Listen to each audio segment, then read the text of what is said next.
For hundreds of thousands of years, humans lived half of every day in absolute darkness. Not the darkness you know, where your eyes adjust and you can make out shapes. Not the darkness where streetlights filter through curtains or your phone glows softly on the nightstand. Absolute darkness.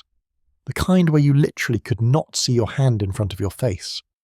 Where the world beyond a few feet simply ceased to exist, swallowed by a blackness so complete it felt like a physical presence pressing in from all sides.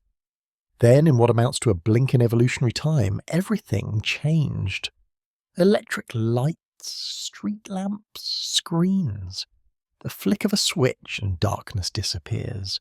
The night became optional, conquerable, and something you could banish at will. But your brain still thinks it's living 400,000 years ago. Still responds to darkness with ancient protocols designed for a world where the night was genuinely dangerous. Where sunset didn't just mean the end of the workday, it meant the beginning of 12 hours when humans were prey. That slight unease you might feel right now, lying into the dark even though you're safe, that's not a bug in your psychology. That's ancient software, still running, still executing programs written when darkness wasn't empty, when it was full of teeth and eyes and patient stalking death. Your fear of darkness isn't irrational. It's one of the oldest, most deeply encoded responses in human psychology. A gift from every ancestor who survived the night when others didn't. And tonight, we're going back to before. Before fire. Before humans learned to push darkness back. Before the night could be conquered or even resisted. Back to a time when darkness was absolute and inescapable, and the fear you might feel right now was the most rational response possible to the reality of being human. Here's what makes this so profound, so strange to consider from your comfortable modern perspective. There was a time, a very long time, when humans had no defense against darkness. None. No way to create light. No way to extend the day. No way to claim any part of the night as their own. They were completely at the mercy of the sun's cycle. When it set, they entered a world where all their advantages as intelligent, tool-using primates simply evaporated. Because intelligence doesn't help when you can't see, tools don't help when you can't identify threats. Problem-solving doesn't help when the problem is that you're functionally blind in an environment where everything dangerous has perfect night vision. Your ancestors lived this way for hundreds of thousands of years. Not a few generations, not a difficult period they endured briefly, hundreds of thousands of years, thousands upon thousands of generations who watched the sun set each evening, knowing that the next 12 hours would require every ounce of vigilance they possessed. Who understood that survival through the night was never guaranteed. Who felt the fear of darkness not as an abstract concept, but as a lived reality, immediate and pressing and exhausting. And here's what you need to understand. They didn't just survive despite this. They survived in ways that shaped everything about what it means to be human. The way you think, the way you dream, the way you understand reality itself. All of it was forged in darkness, refined by darkness. Made what it is through hundreds of thousands of nights when there was nothing to do but stay alert, stay afraid, stay alive. The fear you carry isn't a flaw. It's an inheritance, the distilled wisdom of every night your ancestors survived because they took the darkness seriously, because they understood that fear wasn't weakness, it was the most valuable tool they possessed. If you're using this to fall asleep, that's exactly why I make these videos. So maybe subscribe and let me know where you're listening from and what time it is there. I always check the comments and it's fascinating. Someone in Auckland at sunrise, someone in Toronto at midnight, someone in Amsterdam in the quiet hours before dawn. All of us lying in our safe modern beds, feeling echoes of a fear that once meant the difference between seeing another sunrise and becoming something's meal in the darkness. So get comfortable, let your breathing slow. We're going on a journey tonight, back to a time before light was controllable, before darkness could be conquered, before humans figured out how to push back against the night that had been hunting them since they first stood upright on the African plains. Over the next 2 hours, we're going to walk through what it actually meant to live without fire. We'll explore how absolute darkness shaped human psychology, human society, human consciousness itself. We'll trace how your ancestors survived the nights that killed others. We'll understand the specific adaptations, both physical and psychological, that let humans endure 12 hours of vulnerability every single day. And we'll understand why, even now, even in your electrically lit world, the darkness still speaks to something ancient in you, still triggers responses that made sense in a world you've never known, but your body remembers with perfect clarity. Picture this. It's approximately 400,000 years ago, maybe a bit more, maybe a bit less. The exact date matters less than understanding the context, the reality of what it meant to be human in this time. You're living in what geologists will eventually call the Middle Pleistocene, though of course you have no words for such things, no concept of geological time, no understanding that you're living in a particular epoch of Earth's history, a specific moment in the long story of life on this planet. What you understand is simpler and more immediate. You understand that there are two worlds, the day world and the night world, and they operate by completely different rules. The day world is where humans have advantages, where your upright posture lets you scan the horizon for threats and opportunities from a height that most animals can't match, where your ability to sweat keeps you cool during extended pursuit of prey, letting you outlast faster animals who have to stop to pant, where your intelligence lets you coordinate hunts, share information, solve problems collectively in ways no other species can manage, where your tool use gives you reach and power beyond your physical strength, turning your hands into weapons, your arms into spears that can strike from safe distances. In the day world, humans are successful. Not dominant, not apex predators yet, but successful enough, clever enough, adaptive enough to carve out a niche in a competitive environment full of animals that are stronger, faster, better armed by nature. But the day world ends. Every single day, without exception, without mercy, the sun drops toward the horizon, and as it does, everything changes. You feel something shift. Everyone in your band feels it. There's no need for discussion, no need for anyone to point it out. Everyone understands that the transition is beginning, that the safe hours are ending, that the dangerous hours are about to begin. The light changes first. That's always the first sign. The harsh white light of midday softens, becomes golden, then amber, then red, painting the savannah in colours that would be beautiful if you had the luxury of appreciating beauty. Long shadow, stretch across the landscape, distorting familiar landmarks, making the terrain strange. The temperature drops, not gradually but noticeably, that peculiar rapid cooling that happens in tropical regions when the sun vanishes. The air that was hot and dry and almost hostile just an hour ago becomes cooler, more pleasant. But you don't feel pleased. You feel the first stirrings of fear, because you know what's coming, what always comes, the darkness, absolute and inescapable. And in that darkness, you are prey. Your group is already gathering closer together. This happens naturally, without deliberate decision.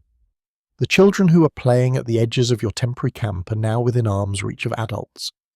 The women who spent the day gathering plants in the surrounding area have returned early, though there was still light enough to work by, still plants to gather, still daylight to use.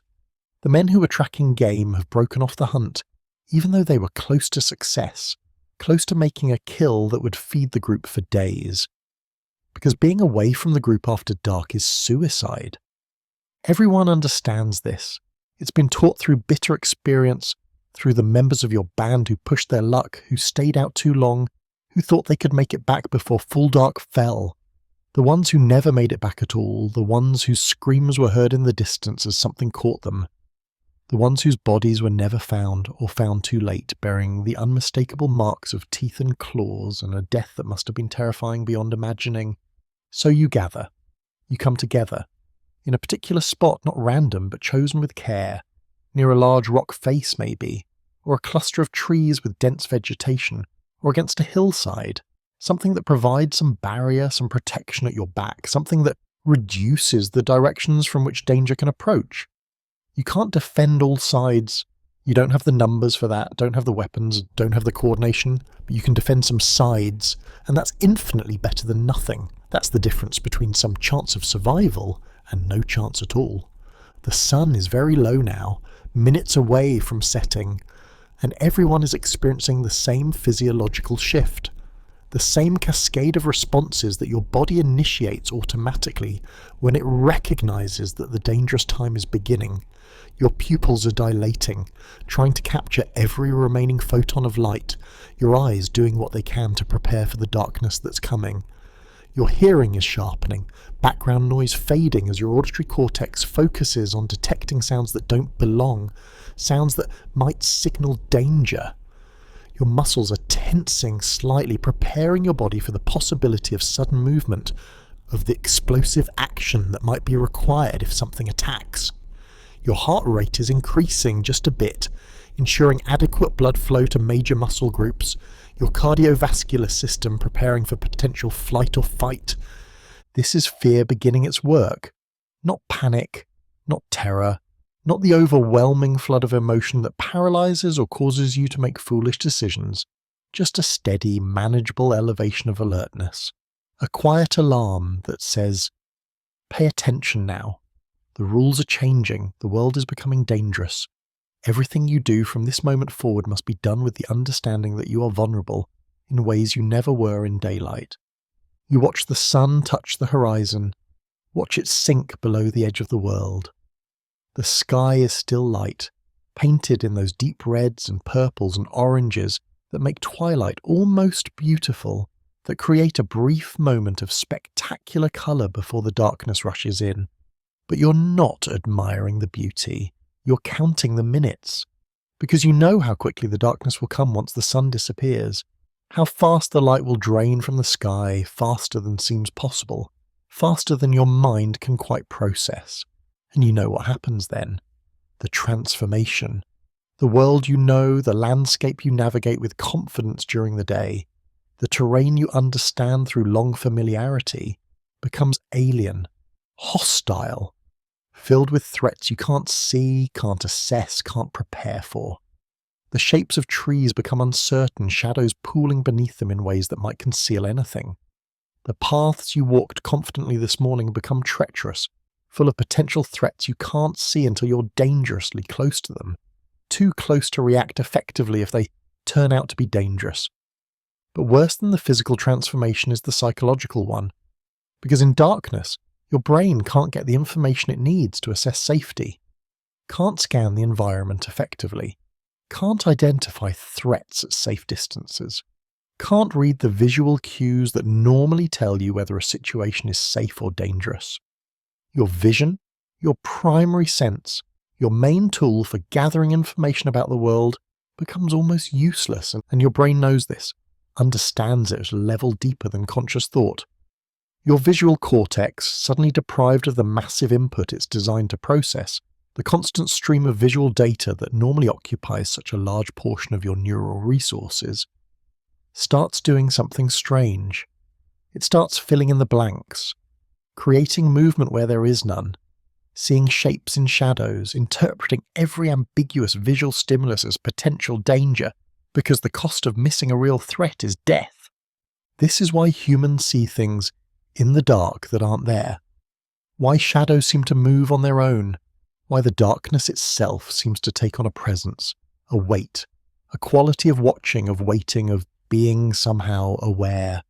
It's not supernatural, it's not mystical, it's your brain doing what it evolved to do, assuming danger and ambiguity because for millions of years that assumption kept your ancestors alive.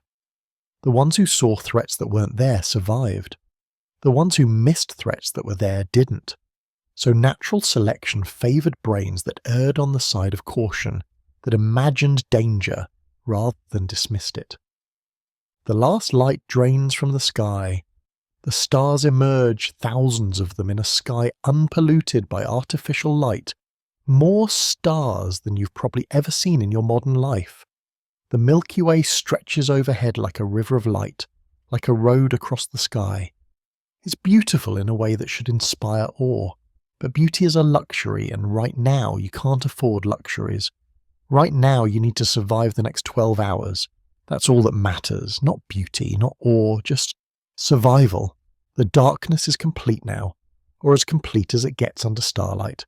And even that faint illumination, that dim glow from distant stars, helps almost not at all. Starlight might let you see the vague outlines of your closest companions if you're looking directly at them, might let you distinguish ground from sky, might let you maintain some minimal spatial orientation, but it won't let you see threats, won't let you track movement beyond a few feet, won't let you navigate more than a few stumbling steps without risking injury from unseen obstacles. So you don't navigate. None of you do. Movement in darkness is asking to be attacked. Better to stay still. Stay together. Maintain your defensive position in the spot you've chosen. Some of you will try to sleep, though sleep will be light and fitful and frequently interrupted. Most of you will simply stay awake, maintaining the vigilance that's required to survive the night. That's the price of seeing another sunrise.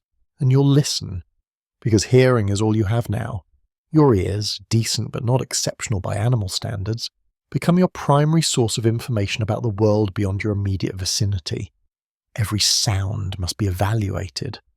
Every rustle of grass, every crack of a twig, every distant call or cry must be assessed. Threat or not threat? How far? Moving towards us or away?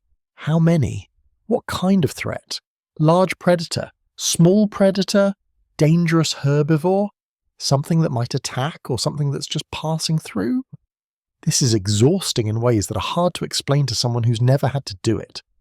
The constant processing of auditory information, the constant assessment of threat levels, the inability to ever fully relax, to ever let your guard down completely, because you absolutely know with the certainty of lived experience that predators are out there in the darkness, and they're hunting, not randomly, not occasionally, persistently, patiently, with the understanding that humans in darkness are vulnerable in ways they never are in daylight. Because here's the thing about the predators in your environment. They're not random threats. They're not occasional dangers that might or might not materialize. They're consistent, persistent, specialized. Lions hunt at night. Leopards hunt at night. Hyenas hunt at night. All of them have eyes that gather and amplify available light, that let them see in conditions where you're functionally blind. All of them are faster than you, stronger than you, better armed than you, with teeth and claws that evolution has perfected over millions of years. Your only advantage is the intelligence and tool use and cooperation that make you successful during the day. They all require vision to function effectively. You can't coordinate a defense you can't see, can't use weapons effectively against targets you can't identify, can't outsmart something when you don't know where it is, what it's doing, whether it's stalking or just passing by. Your daylight advantages become useless in darkness, and you're reduced to the most primitive defense available to any animal: vigilance, waiting, listening, hoping that if something comes, you'll hear it in time, that someone in your group will notice the stalking approach before it becomes an attack, that the predator will choose easier prey, will pass you by, will hunt somewhere else tonight. Sometimes this hope is fulfilled. Most nights, actually, nothing happens. The predators hunt elsewhere. The dangers remain distant. The sun eventually rises and you've survived another night. You're exhausted, sleep-deprived, running on adrenaline and cortisol that have been elevated for 12 hours straight. But you're alive. Everyone in your group is still present, still breathing, still able to face another day. Sometimes the hope is not fulfilled, sometimes you hear the low growl too late, sometimes someone gets grabbed from the edge of the group before anyone can react, before the warning cry can even form. Sometimes there's a brief violent struggle in the darkness, screams, sounds of combat you can't see and therefore can't help with, and then silence, and you huddle closer together, weapons ready, knowing you can't help whoever was taken, knowing that trying to help in darkness would just result in more deaths, knowing that the group's survival depends on maintaining position, on not breaking formation, on accepting the loss and staying vigilant for the next attack that might come. This is the reality your ancestors lived with for hundreds of thousands of years.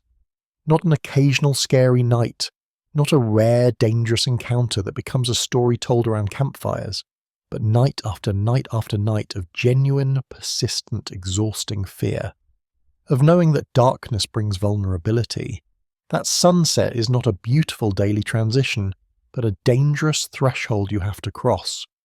That every night you survive is a small victory against odds that never improve, never ease, never become manageable. The 12 hours stretch ahead of you. Sometimes they feel endless, each minute dragging, each hour a small eternity. Sometimes they pass with shocking speed. Dawn arriving when you feel like darkness just began. Your perception of time becomes unreliable in darkness. Without visual markers, without the sun's position to reference, time becomes slippery, uncertain, impossible to track with any accuracy. But it doesn't matter whether the night feels long or short. What matters is surviving it. And that requires maintaining focus, maintaining vigilance, maintaining the fear that keeps you alert, that prevents you from relaxing into vulnerability, that ensures you're ready if the night brings what it sometimes brings. Around you, others are experiencing the same thing, the same fear, the same vigilance, the same exhausting maintenance of alertness hour after hour after hour. But you're not alone in it. That's crucial. You're not isolated. You're part of a group. And the group is what makes survival possible. Because individually, you have no chance. One human in darkness is prey, easy prey. But a group of humans, huddled together, weapons ready, maintaining coordinated vigilance, that's harder to attack. Not impossible, but harder. More dangerous for the predator. More likely to result in injury or failure. And predators, like all animals, prefer easy prey, prefer situations where the odds are clearly in their favor. So the group provides safety, not absolute safety. Nothing provides that. But relative safety, better odds, a chance. And in a world where survival is never guaranteed, a chance is everything. You settle in for the long wait, and you might doze, drifting in and out of light sleep. Others stay fully awake, taking their turn at watch. The rotation happens naturally without discussion. Everyone understands their role. Everyone contributes to the collective vigilance that keeps you all alive. And you wait for dawn. That's what the night is really. Waiting for dawn, enduring the hours until the sun returns, until light comes back, until the day world replaces the night world and you can function again, can see again, can be fully human again instead of reduced to fearful vigilance in darkness. This is what it meant to be human before fire, before any defense against darkness existed, before humans learned that night could be pushed back. This was reality. This was every night. This was the condition of human existence for hundreds of thousands of years. And your body remembers, deep in your nervous system, in structures older than conscious thought, the memory persists. Darkness means danger. Night means vulnerability. The fear you feel, that ancient fear that visits you sometimes for no clear reason, it's not irrational. It's the memory of these nights. The inheritance of every ancestor who survived because they stayed afraid, because they took darkness seriously, because they understood that fear wasn't weakness but wisdom. As you lie there tonight, perhaps you can feel it. That slight elevation of awareness in darkness, that quiet alertness, that's not dysfunction, that's not anxiety disorder. That's your inheritance. Your body doing what it was designed to do when darkness falls. Maintaining vigilance, staying ready, keeping watch. And for tonight, that's okay. You don't need to fight it. Don't need to force yourself to relax. Just let it be there. Let your body run through its ancient protocols while your conscious mind knows you're safe. The fear is doing what it evolved to do. And that's actually beautiful when you understand it. This gift from your ancestors, this tool they refined through hundreds of thousands of dangerous nights, still functional, still trying to protect you, even though the dangers that shaped it have vanished, even though darkness is empty now, even though no predator is stalking through your bedroom. The fear remains, vigilant and tireless, keeping watch over threats that exist only in evolutionary memory. But we're not done with the nights before fire, not nearly done, because we've only just begun to explore what it meant to live this way, what it cost, what it created, how it shaped every aspect of human psychology and society and consciousness, and eventually why the conquest of fire, when it finally happened, was one of the most revolutionary moments in all of human history. The story is just beginning, and it's stranger, deeper, more important than you might imagine.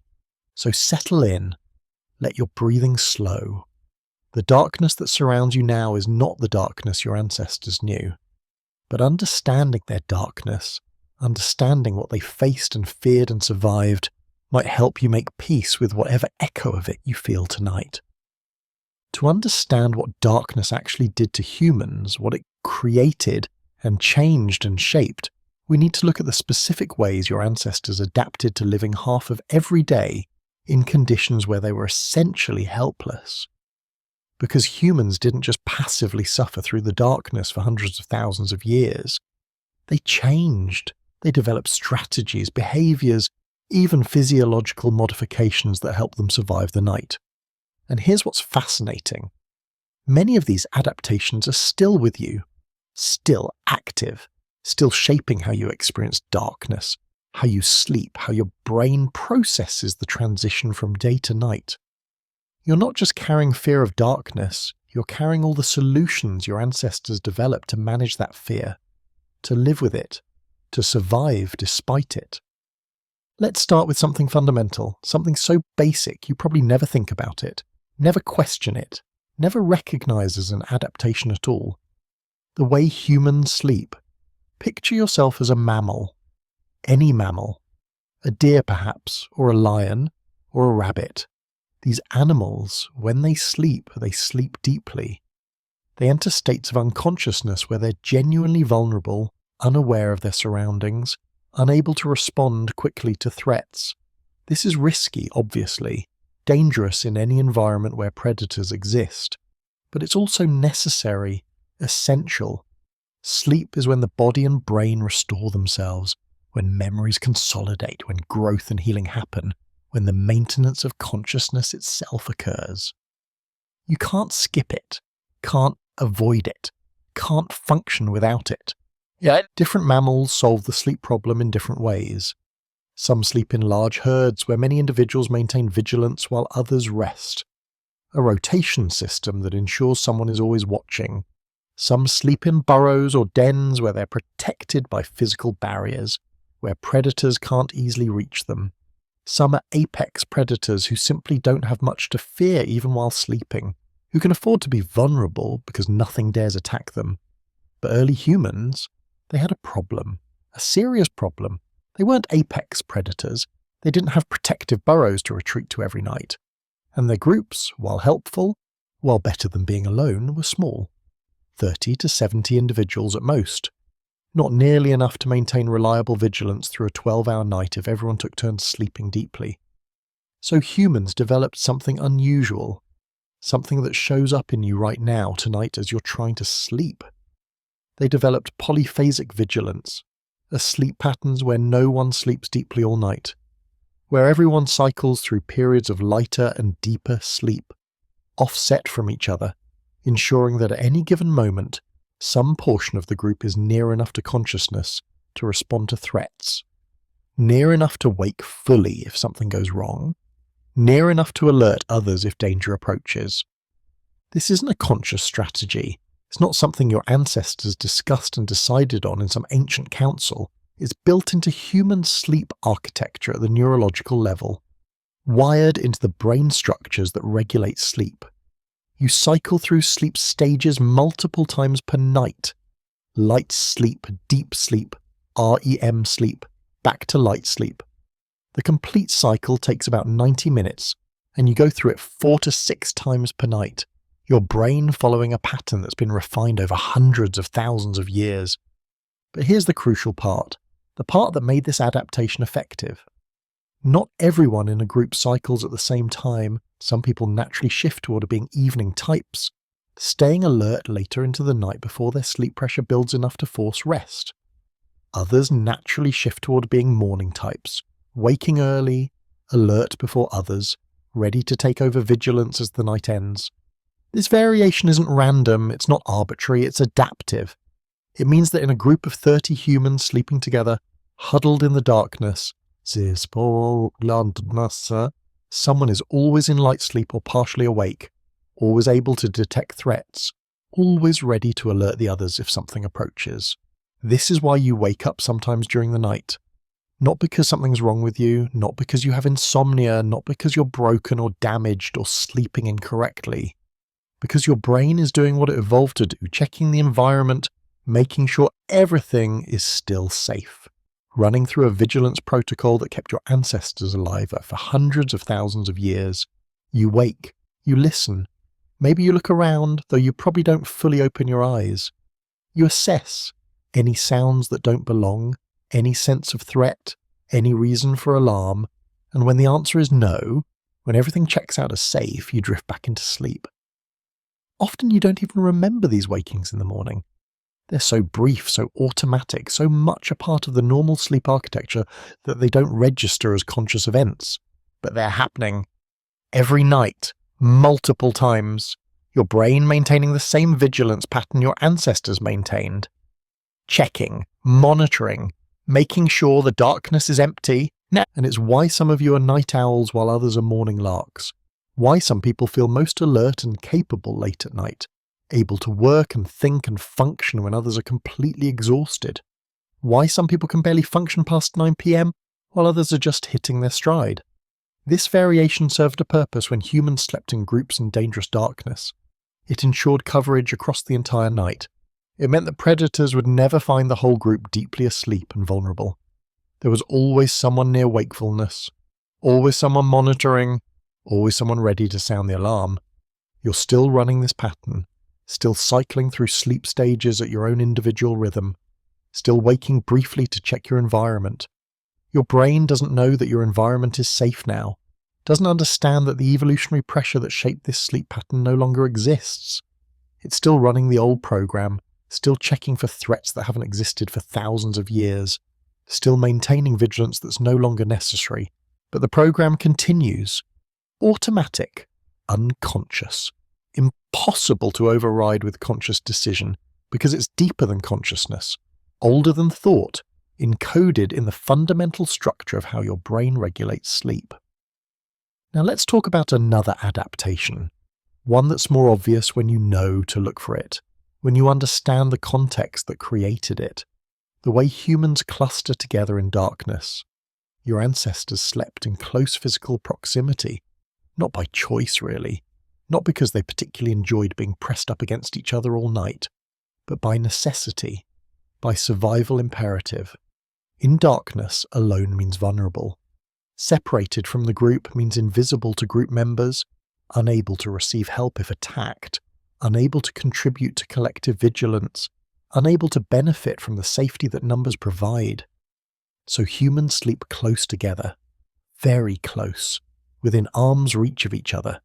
Close enough to touch, close enough to hear each other's breathing, close enough to feel movement if someone shifts position, or startles awake or tenses in response to a sound.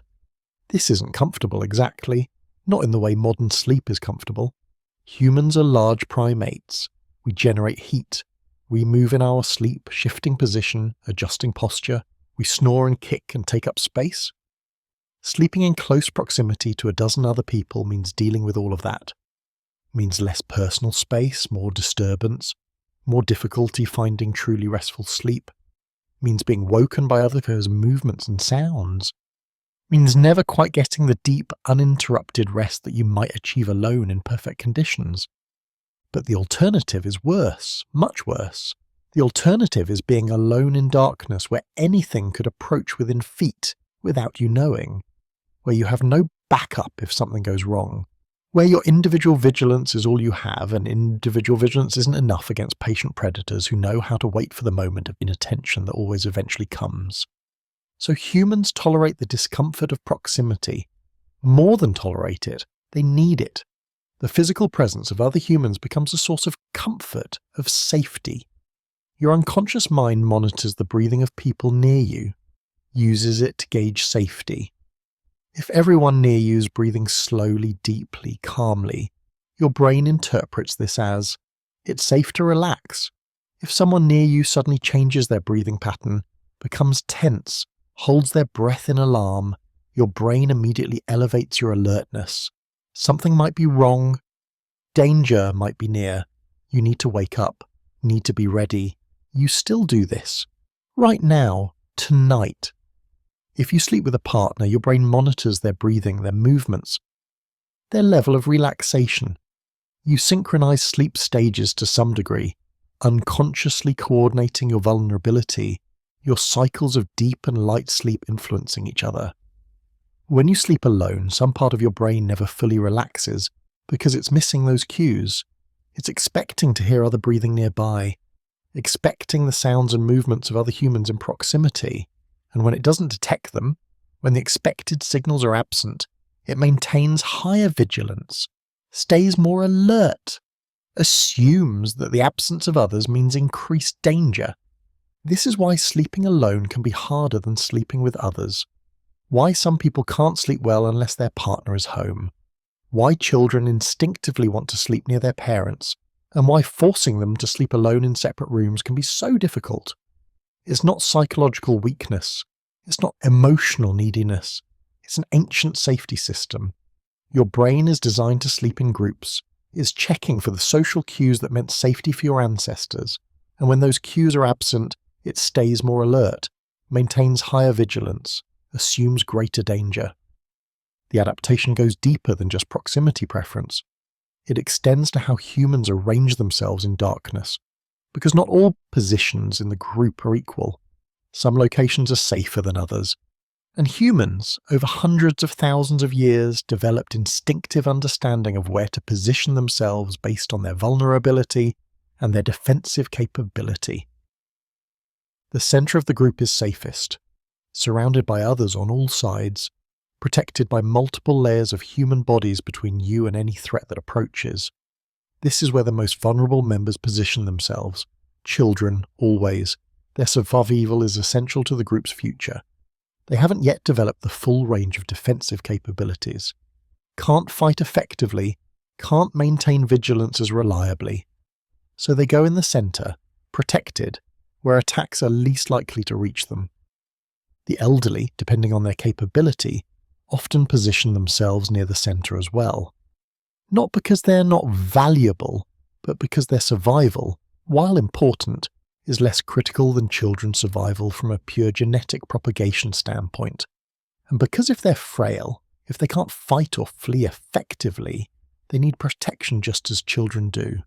Women, especially pregnant women or nursing mothers, position themselves between the center and the edges, valuable for their reproductive capability, essential for group survival, but more capable than children of defending themselves if necessary, able to maintain vigilance, able to fight if it comes to that, but still deserving of more protection than the most capable fighters.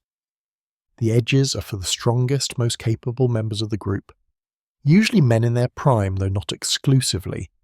Anyone who's fast, strong, skilled with weapons, anyone who can fight effectively, anyone who has the best chance of defending against an attack. These people position themselves at the perimeter. They're the first line of defense, the ones who will face danger directly, if it comes, the ones whose bodies and weapons stand between the group's vulnerable members and anything that might attack. This arrangement happens automatically, without discussion, without formal rules. Everyone understands their position, their role, their responsibility. The social hierarchy, sometimes ambiguous during the day, becomes clear and functional at night, because night is when the hierarchy matters most, when having a clear, unquestioned structure can mean the difference between coordinated defense and chaotic panic. You still carry these positioning instincts, the way groups arrange themselves in perceived danger, the way stronger individuals instinctively move toward the perimeter, toward the direction of potential threat, the way parents position themselves between their children and any source of alarm. the way you feel safer in the middle of a crowd than at its edges. These aren't learned behaviors. These are deep instincts shaped by hundreds of thousands of nights when position in the group literally determined survival probability. Now let's talk about something that might seem unusual, but makes perfect sense once you understand the pressures your ancestors faced. The way humans process sound in darkness. Your hearing right now is good, but not exceptional. Compared to many mammals, human hearing is actually rather mediocre. You can detect a reasonable range of frequencies. You can locate sounds with decent accuracy using the slight delay between sound reaching one ear versus the other. But you're not a dog who can hear frequencies humans can't perceive, who can detect sounds at much greater distances. You're not a cat who can rotate their ears independently to pinpoint sound sources with precision. You're not an elephant who can detect subsonic rumbles over miles of distance, who can communicate through vibrations in the ground. But here's the thing, the crucial thing.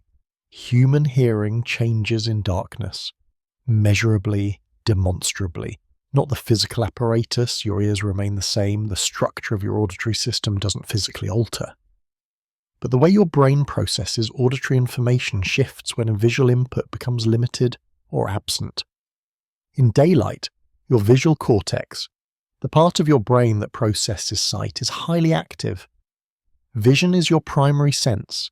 It gets most of your brain's attention, most of its processing resources, most of the neural bandwidth available for sensory processing. Your hearing works, obviously. You can hear things, but it's secondary, background. You rely on it much less than vision for navigating the world, for identifying threats, for gathering the information you need to function. But in darkness, this changes dramatically. With visual input minimal or absent, your brain reallocates resources. Areas of your auditory cortex become more active, more sensitive, more devoted to processing sound. You become measurably better at detecting faint sounds, better at distinguishing between different sound sources, better at filtering signal from noise, at identifying the sounds that matter from the constant background of an environmental noise. Your hearing functionally improves when you need it most. When vision fails and sound is all you have, this is adaptation. Neural plasticity in action. Your brain responding to changing environmental conditions, shifting resources to the senses that are actually useful in current circumstances, and it happens automatically. You don't have to think about it or consciously decide to listen more carefully in darkness. Your brain just does it. Prioritizes auditory processing when visual processing can't provide the information needed for survival. You can feel this happening right now if you pay attention. Lie there in the darkness of your bedroom. Notice how sounds seem clearer, more distinct, more present than they would be in daylight. The hum of appliances that you barely notice during the day becomes audible, present, almost loud. The settling of your house, the expansion and contraction of materials as temperature changes, these sounds that are always happening but normally ignored become noticeable in darkness. Traffic in the distance, wind outside, your own breathing, your heartbeat, the subtle sounds of your body functioning. All of it clearer, more accessible, more prominent in darkness. Your brain is doing what it evolved to do. Enhancing hearing when vision fails, making you better at detecting the sounds that might signal danger, giving you the best possible chance of surviving when one of your primary senses is unavailable. And there's something else your brain does with sound in darkness. Something that shows just how deeply the fear of darkness is woven into human neurology. It interprets ambiguous sounds as threatening. During the day, if you hear a rustling sound, your brain might think, wind moving leaves, small animal, bird landing, something harmless. Your interpretation of sounds is relatively neutral, relatively optimistic.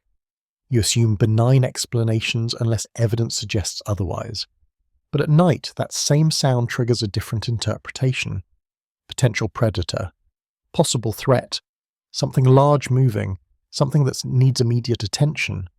Your brain, lacking visual confirmation, lacking the ability to look and verify what's making the sound, assumes danger. Because for millions of years, Assuming danger in ambiguity was the strategy that kept your ancestors alive.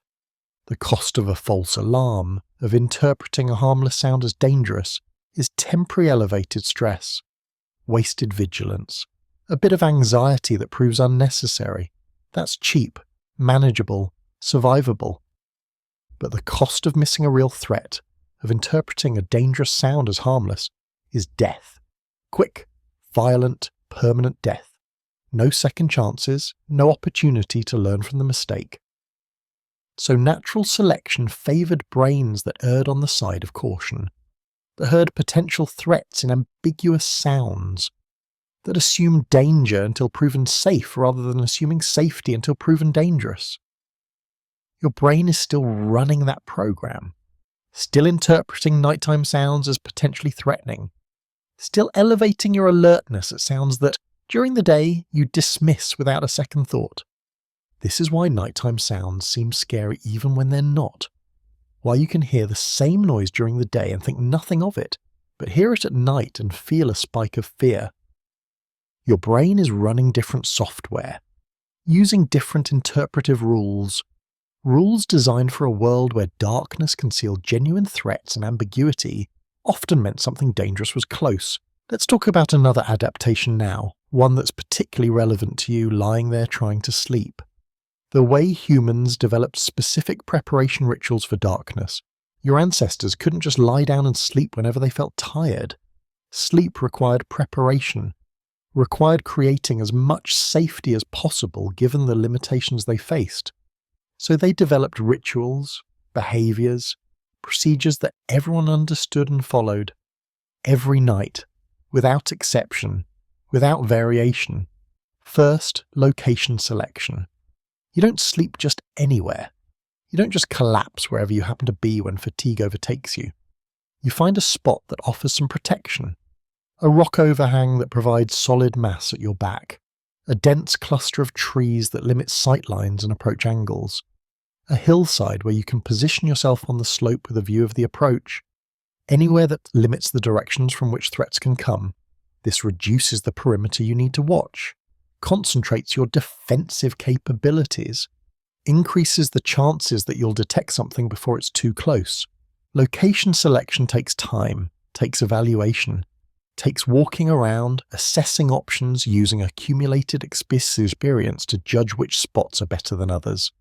Your ancestors got good at this, developed expertise in reading terrain, in understanding which features provided genuine protection and which just seemed protective but actually weren't. Then arrangement. Everyone settles into their position. The patterns we discussed earlier, vulnerable in the centre, capable at edges. But more than just position. Physical contact, arms touching, backs pressed against each other, legs overlapping, constant tactile connection that lets everyone monitor everyone else's state, even in darkness. If someone tenses, everyone feels it through the chain of physical contact. If someone's breathing changes, everyone knows because the rhythm of the group shifts. Physical contact is communication in darkness. The primary way of maintaining awareness of the group's state when you can't see faces, can't read expressions, can't use vision to gauge how others are responding to the situation. Then weapon preparation, spears within reach, positioned so they can be grabbed immediately without fumbling in darkness. Rocks piled nearby, stacked carefully so they are available but won't roll or scatter if someone brushes against them. Whatever tools you have that might help in defense, positioned optimally. You can't see in darkness, can't aim well, can't coordinate complex tactics. But you can grab a spear and thrust toward either sound, can throw rocks in the general direction of threat, can at least attempt to fight even when fighting blind. Weapon preparation means accepting that vision will be limited and planning accordingly, making sure that even without sight you can still access your defensive tools. And then, perhaps most important, the designation of watchers. Some people will try to sleep, will need sleep because exhaustion accumulates and eventually forces rest. Others will stay awake, at least for the first part of the night, maintaining active vigilance while others attempt rest. This rotates through the evening. Early night watchers who stay alert through the first few hours when everyone is still relatively wakeful. Middle night watchers taking over when the early shift needs sleep.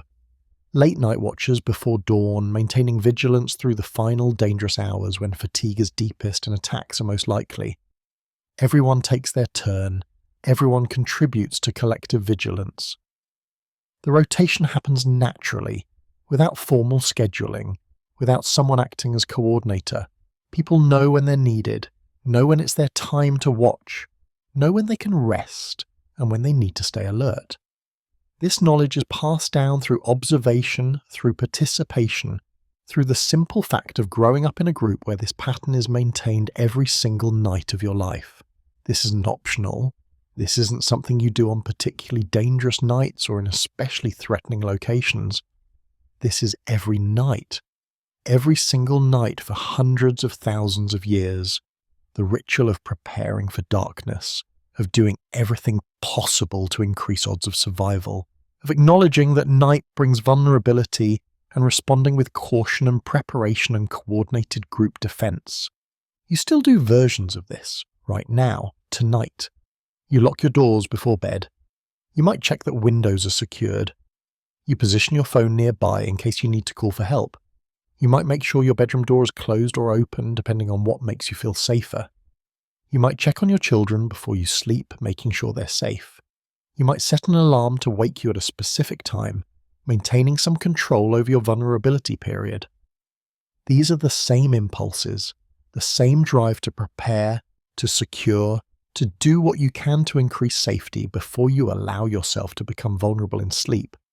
Your ancestors would understand these behaviors perfectly.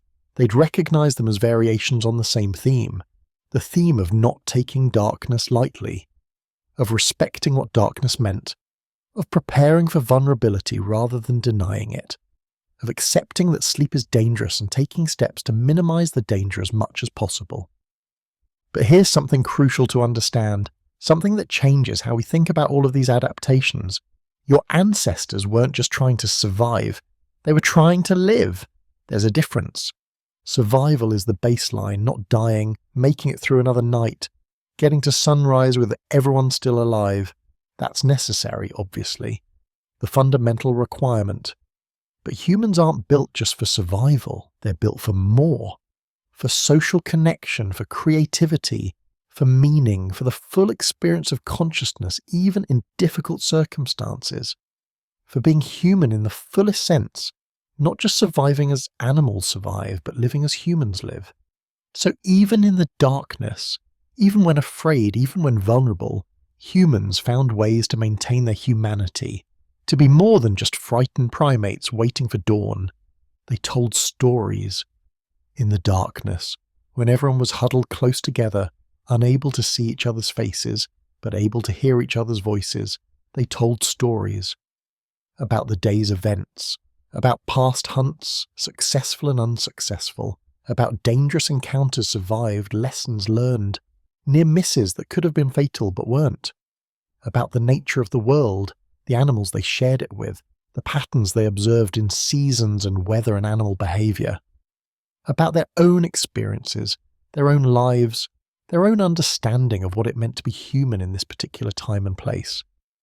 This served multiple purposes.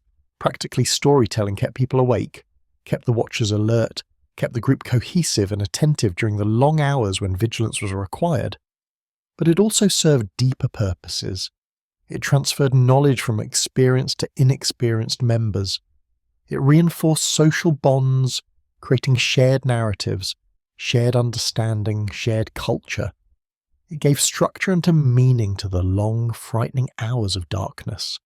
Made them not just empty time to endure, but time that had value, time that could be used for something beyond just waiting. You still use stories this way.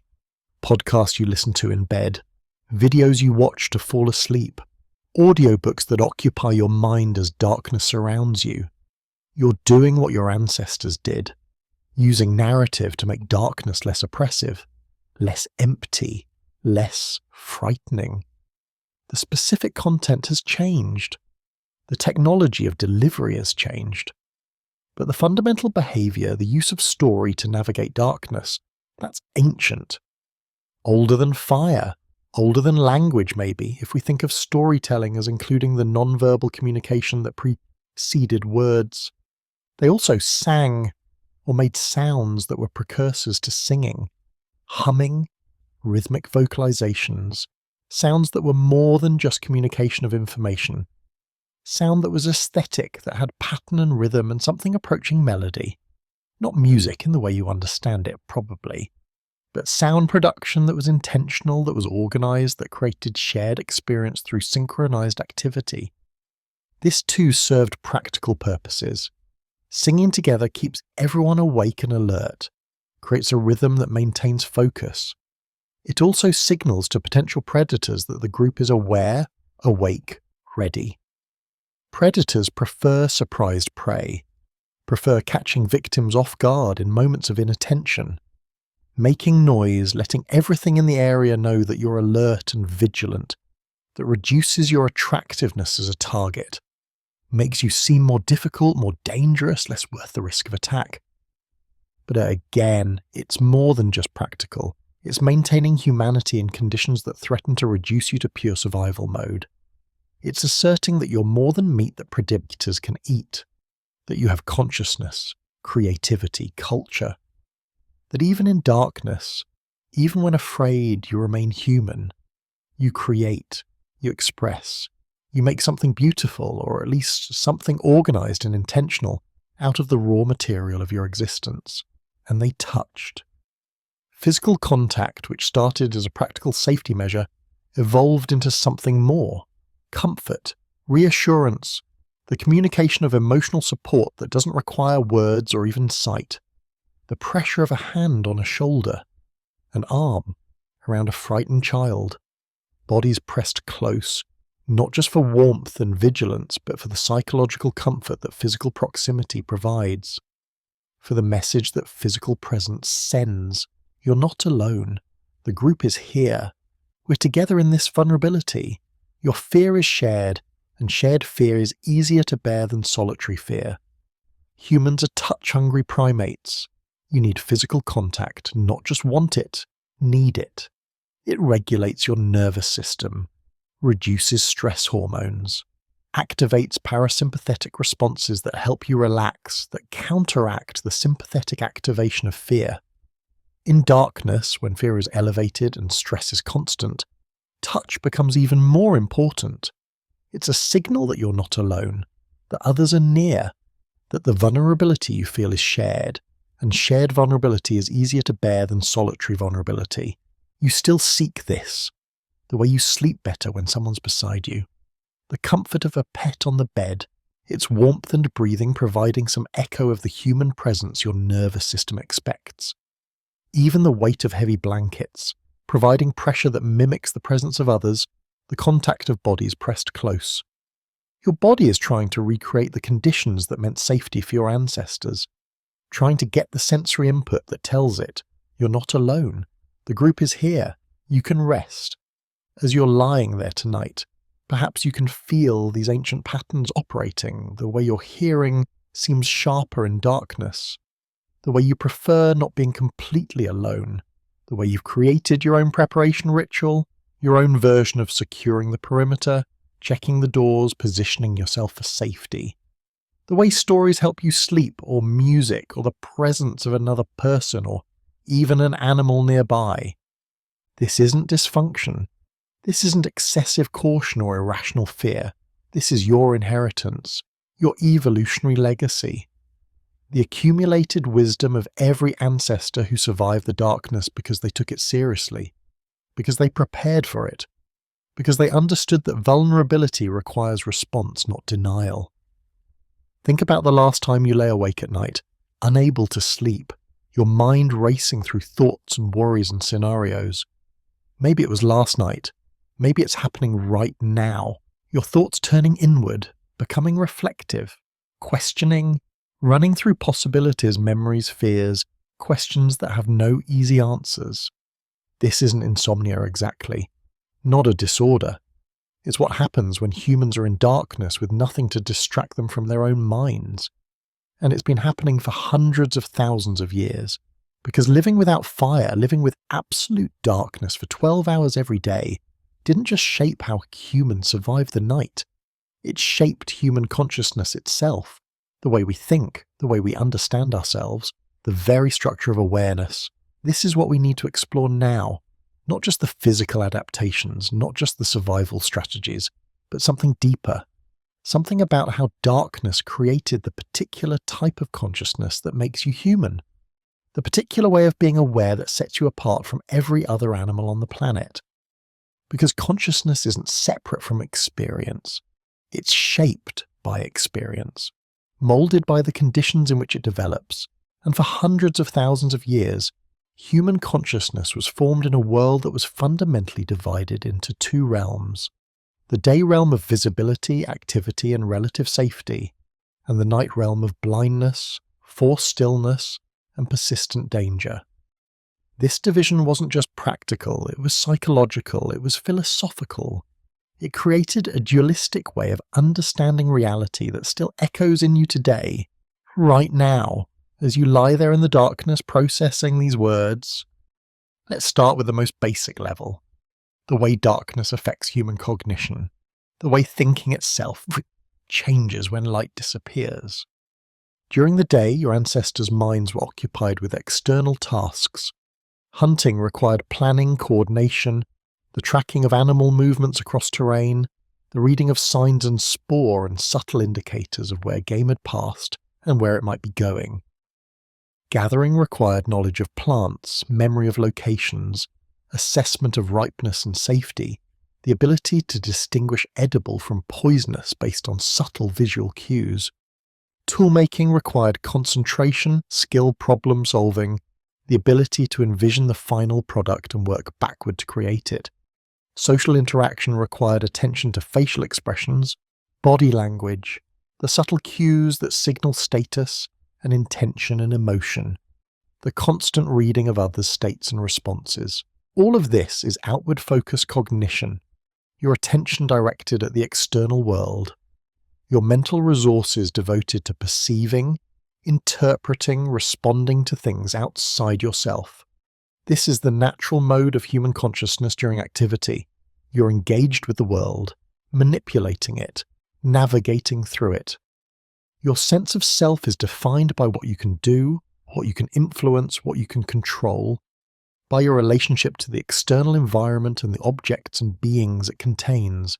But when darkness falls, all of that stops, abruptly, completely. You can't hunt in darkness, can't gather in darkness, can't make tools in darkness, not effectively, not with the precision required for the kind of sophisticated tool use that defined human capability. Can't read facial expressions you can't see. The external world, suddenly invisible, becomes inaccessible, closed off or beyond reach.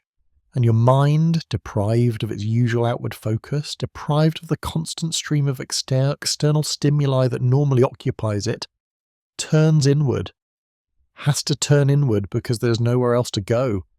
This is when humans started thinking about thinking, reflecting on their own mental states, becoming aware of their awareness. The conditions for self-consciousness, for that peculiar recursive quality of human thought where you can think about the fact that you're thinking, where awareness can observe itself, these conditions emerged in darkness, were created by darkness, made necessary by darkness. Because what else is there to do in darkness? You can't sleep all 12 hours. Your sleep cycles, as we discussed, keep you periodically aware, periodically awake. And when you're awake in darkness, unable to engage with the external world, unable to do or manipulate or interact with anything beyond your immediate vicinity, you engage with the internal world, with memory, with imagination, with the stream of thoughts and feelings and sensations that constitute your subjective experience. With consciousness itself. This is where humans became philosophers, not in the sense of formal philosophy, not yet, not with the language and concepts and systematic thinking that would come much later, but in the sense of wondering about the nature of reality, the meaning of existence, the relationship between self and world. Darkness created the conditions for these questions. created the space, the time, the necessity for consciousness to examine itself rather than just operating automatically, just responding to external stimuli without reflection. Think about this. Really think about it. In daylight, you're constantly receiving sensory input, massive amounts of it. Your attention is pulled outward by sights and sounds and smells and the immediate demands of navigating a complex environment. Your consciousness is occupied, busy, engaged with processing and responding to the external world. There's no space for introspection, no time for self-reflection, no opportunity for consciousness to turn on itself and ask, what am I? Why do I exist? What does any of this mean? But in darkness, sensory input drops dramatically. Vision, which normally provides the majority of your sensory data, becomes almost useless. Sound remains, but it's limited, constrained to what you can hear from your immediate surroundings. Touch, smell, taste. These senses provide even less information about the broader environment. Your mind, lacking external stimulation, lacking the constant stream of sensory data that normally occupies it, generates internal stimulation. Thoughts, memories, imaginings, mental images, internal narratives, the contents of consciousness itself. And because there's nothing else competing for your attention, because the external world has essentially disappeared, these internal experiences become vivid, important, worthy of attention. You notice them, pay attention to them, recognize them as a distinct domain of experience separate from the external world. Consciousness discovers itself in darkness, because in darkness, consciousness is all there is. Your ancestors, spending 12 hours every day in this state, developed an internal life that was rich and complex and sophisticated. They had time to think, time to remember, time to imagine, time to wonder. And this thinking, this remembering, this imagining, this wondering is part of what makes human consciousness unique, what sets you apart from other animals. Animals can think, but humans think about thinking, reflect on reflecting, are aware of being aware, and they learn to do this in the darkness, in the hours when the external world was inaccessible, and the internal world was all they had. But there's another side to this, a darker side, if you'll excuse the phrase, because inward-focused consciousness in darkness isn't always pleasant, isn't always productive or valuable or enriching. It can become obsessive, anxious, trapped in loops of worry and fear that have no resolution because they're about possibilities rather than actualities.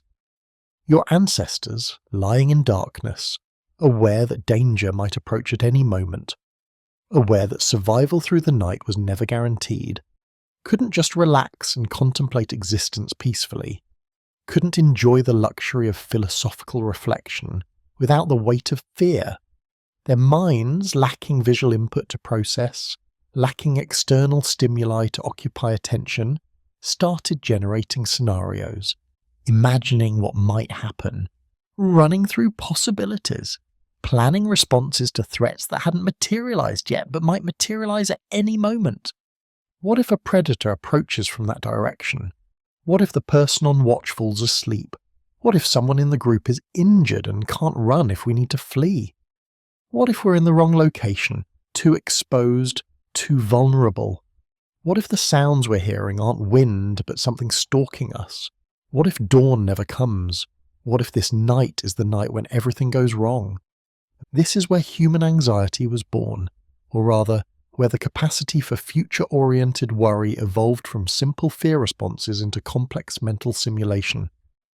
Animals can be afraid when danger is present, when the threat is immediate and identifiable. But humans, in darkness, became afraid of dangers that hadn't happened yet. Might never happen, but could happen. And the imagining of them triggered the same fear responses as actual threats, the same elevation of heart rate, the same release of stress hormones, the same activation of fight or flight systems. This is adaptive, remember. Running mental simulations of possible dangers lets you prepare for them, lets you identify vulnerabilities before they're exploited, lets you plan responses before you need them, lets you avoid dangers that you might not survive if you encountered them unprepared. Humans who could imagine future threats and take preventive action, who could worry about possibilities and adjust behaviour accordingly, they survived better than those who could only react to present dangers, who could only respond after the threat had already materialised. But it's also exhausting, deeply, persistently exhausting. This constant generation of worst-case scenarios, this inability to ever fully relax because your mind keeps showing you all the ways things could go wrong. This mental hypervigilance that parallels and reinforces the physical vigilance required for survival. And in darkness, when you can't verify that the imagined dangers aren't real, when you can't look around and confirm that nothing is actually approaching, when visual confirmation is impossible, the scenarios can feel just as threatening as reality, can trigger the same responses, can create the same fear. You still do this. Right now, tonight. You'd lie awake running through everything that might go wrong, not just immediate physical threats, though sometimes those too, but social threats, professional threats, health threats, financial threats, relationship threats. Your mind generates scenarios, shows you possibilities, triggers emotional responses to things that haven't happened, and probably won't happen but could happen, and you can't shut it off. Can't stop the generation of anxious thoughts, can't force your mind to focus only on present reality and ignore future possibilities. Because this capacity, this tendency toward anxious imagination, it was adaptive for your ancestors. They needed to imagine dangers in darkness, needed to stay mentally alert to possibilities even when they couldn't see actualities. The ones who couldn't do this, who relaxed completely in darkness, who didn't maintain that mental vigilance, who didn't worry about what might happen, they often didn't survive, didn't pass their genes forward, didn't become your ancestors. So you inherited a mind that's very good at imagining threats, sometimes too good, sometimes so good that it imagines threats that have no basis in reality, that creates anxiety about possibilities that are statistically negligible. That generates fear responses to scenarios that will never actually occur. This isn't a disorder. It's an adaptation running in a context different from the one it evolved for. Ancient software designed for genuine uncertainty about survival now running in an environment where survival is almost guaranteed, but the software doesn't know that and keeps executing its programs anyway. But in your ancestors' world, false alarms were cheap. If you imagined danger that wasn't there, you stayed unnecessarily vigilant, maybe lost some sleep, maybe exhausted yourself slightly more than necessary. But if you failed to imagine danger that was there, you died. Quickly, violent, with no opportunity to learn from the mistake. So natural selection favoured minds that erred on the side of caution, that imagined too many threats rather than too few, that generated anxiety about possibilities that were statistically unlikely but catastrophically costly if they occurred. This is why you can't just think your way out of anxiety. Why knowing logically that you're safe doesn't necessarily make you feel safe. Why understanding rationally that your worries are disproportionate doesn't stop the worries from arising. Because the capacity for anxious imagination operates below the level of conscious reasoning. It's automatic, evolved, designed to keep generating possible threats regardless of what your conscious mind thinks about probability or reality or actual danger levels. Your ancestors, in darkness, were trapped between two mental states, two competing needs. The need to maintain vigilance, to keep imagining dangers, to never fully relax, to stay mentally prepared for threats, and the need to rest, to let their minds and bodies recover, to not exhaust themselves with constant anxiety, to preserve their energy for the daylight hours when actual activity would be required. They had to find a balance, a way to be alert without being overwhelmed, watchful without being paralyzed, afraid without being consumed by fear. And they found it. Not perfectly, not easily, but they found it. Through the social strategies we discussed earlier.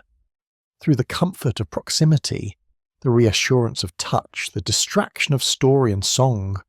through using each other to regulate their nervous systems, through using social connection to modulate individual fear responses, through using the group to create conditions where individual minds could rest despite the danger, despite the uncertainty, despite the very real possibility that this night might be the night when something goes wrong. This too is still with you. The way you need others to feel safe, the way isolation amplifies anxiety, the way having someone near you, even if they can't actually protect you from your worries, even if they can't solve your problems or eliminate your threats, somehow makes those worries feel more manageable, makes the anxiety less overwhelming, makes the fear more bearable. You're using the same regulatory systems your ancestors used. Social nervous system regulation. The calming effect of not being alone with your fears. The way shared consciousness, shared experience, shared vulnerability somehow makes individual suffering less acute. Now let's talk about something that might seem unrelated, but is actually deeply connected to everything we've been discussing. Dreams, the way humans dream, the particular quality and content and significance of human dream life, and how darkness shaped all of it. All mammals dream. We know this from studying their brain activity during sleep.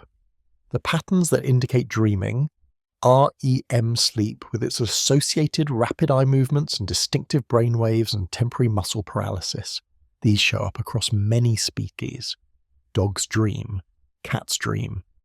Elephants and dolphins, and probably most or all mammals, experience some form of dreaming. But human dreaming seems to be different. More complex, more narrative, more symbolic, more emotionally intense, more memorable, more significant to waking life. And this difference, at least in part, emerged from the conditions of darkness, from spending half of every day in a state where your mind generated internal experiences while your body remained still and vigilant, where the boundary between waking and sleeping became blurred, where consciousness operated in darkness, whether your eyes were open or closed. Because here's the thing about being in darkness for 12 hours, about lying in that absolute blackness hour after hour after hour. You can't always distinguish between waking and sleeping, especially in the light sleep stages, where you're still somewhat aware of your environment, still monitoring sounds, still maintaining some degree of vigilance. The darkness is the same whether your eyes are open or closed. The internal experience, the thoughts and images your mind generates, they can feel just as real as external perception because external perception is so limited. Because what you see with eyes open in absolute darkness is nothing, and what you see with eyes closed, the images your brain generates, is also nothing but can feel like something because your brain is desperate for sensory input and will create it internally if it's not available externally. So your ancestors' dreams, their sleeping consciousness, existed on a continuum with their waking consciousness in darkness. The boundary was blurry, permeable, uncertain. You could drift from waking vigilance into dream without a clear transition, without a definitive moment when you crossed from one state to the other. And the content of dreams, the scenarios and images and fears that populated them, they drew heavily from the waking experience of darkness. From the fears, the vigilance, the imagined threats that occupied conscious thought during dark hours. This created their particular quality to human dreaming. Dreams weren't just random neurological noise, the brain replaying experiences or consolidating memories or processing emotions in kind of abstract ways. They became meaningful, significant, consequential, because they felt like extensions of waking experience, like revelations about hidden aspects of reality, like communications from something beyond ordinary consciousness, like messages that needed to be attended to and interpreted and understood. This is where the idea that dreams mean something, that they reveal truths or predict futures, or connect you to supernatural realms, or provide guidance from spirits or gods or ancestors, this idea has its roots in the experience of dreaming in darkness, where the distinction between inner and outer, between imagined and real, between sleeping and waking, was genuinely ambiguous. where consciousness in darkness, whether waking or sleeping, was all internal experience, all generated by the mind itself with no clear external referent. Your ancestors couldn't just dismiss their dreams as mental noise, as random firing of neurons during sleep, as meaningless phantoms to be forgotten upon waking. Because in darkness, mental noise and important information were hard to distinguish. The same imaginative faculty that generated useful vigilance during waking hours, that let you anticipate threats and plan responses, generated dreams during sleeping hours. And if waking imagination could anticipate real dangers, could provide genuine insights, could guide behavior in ways that improved survival, why couldn't sleeping imagination do the same? Why wouldn't dreams contain information, warnings, guidance just as valuable as conscious thought? This gave dreams authority, power, importance. They became something to pay attention to interpret, to share and discuss and try to understand, to use as guides for behavior, as warnings about potential dangers, as sources of insight that conscious thought might not provide. And this attitude toward dreams, this sense that they matter, that they mean something, that they're not just meaningless noise, but genuine experiences that deserve attention and interpretation, you still carry it. Even in your modern world where you understand the neurology of dreaming, where you know all dreams are internally generated and not messages from external sources, some part of you still treats them as significant, still wakes from a vivid dream feeling like you've learned something, experienced something important, been shown something you needed to see. That's your inheritance from the nights before fire, from the time when consciousness in darkness was all internal experience, whether waking or sleeping, when dreams and waking thoughts existed on the same continuum, when the boundary between them was unclear and perhaps not even meaningful, when all experience in darkness was internal, generated by mind rather than received from world, and therefore all of it had similar status, similar authority, similar claim to significance. Let's shift now to something else, something about how darkness shaped human understanding of time, of causation, of the fundamental nature of reality itself, of what exists, and how it behaves and what it means. In daylight, time feels linear, continuous, directional. You can see the sun moving across the sky, marking the passage of hours. You can track your progress through space as you travel from one location to another, seeing the landmarks change, feeling the distance accumulate. You can observe cause and effect in real time, watching actions lead to consequences, seeing how events unfold and connect to each other. The world makes sense in a straightforward way. Things happen. You see them happen. You understand the connections between events. Reality is observable, knowable, subject to comprehension through direct experience. But in darkness, all of this breaks down, collapses, becomes uncertain. Time becomes elastic, ambiguous. Without visual markers, without the sun's position to reference, without the ability to observe changes in your environment, you can't tell how long you've been sitting in darkness. Minutes feel like hours, hours feel like minutes. The night stretches out, seemingly endless, each minute dragging as you maintain vigilance, as you fight sleep, as you wait for dawn. And then suddenly it's over. Dawn arriving with shocking abruptness. The sun returning when you feel like you've only been in darkness for a short time. Your sense of duration, of the passage of time, becomes unreliable, subjective, based more on your internal state than on external reality. If you're afraid, if you're anticipating danger, time slows down. Each moment seems to last forever. But if you're exhausted, if you're drifting in and out of light sleep, time accelerates. Hours pass without your awareness. Dawn comes before you expected it, before you're ready for it, before you fully process that night has even happened. Causation becomes mysterious. Events without visible causes. Effects without observable sources. You hear sounds but can't see what's making them. Can't trace the sound back to its origin. can't verify whether your interpretation of the sound is correct. Someone in your group might suddenly cry out, but you don't know what triggered it. Don't know if they're responding to real danger or dream or just random neural firing and sleep-deprived consciousness. Things happen in darkness, but you don't know why or how. Can only guess, can only infer, can only construct explanations based on limited information. And this creates a different understanding of how the world works. In daylight, the world seems knowable, observable, governed by patterns you can identify and predict.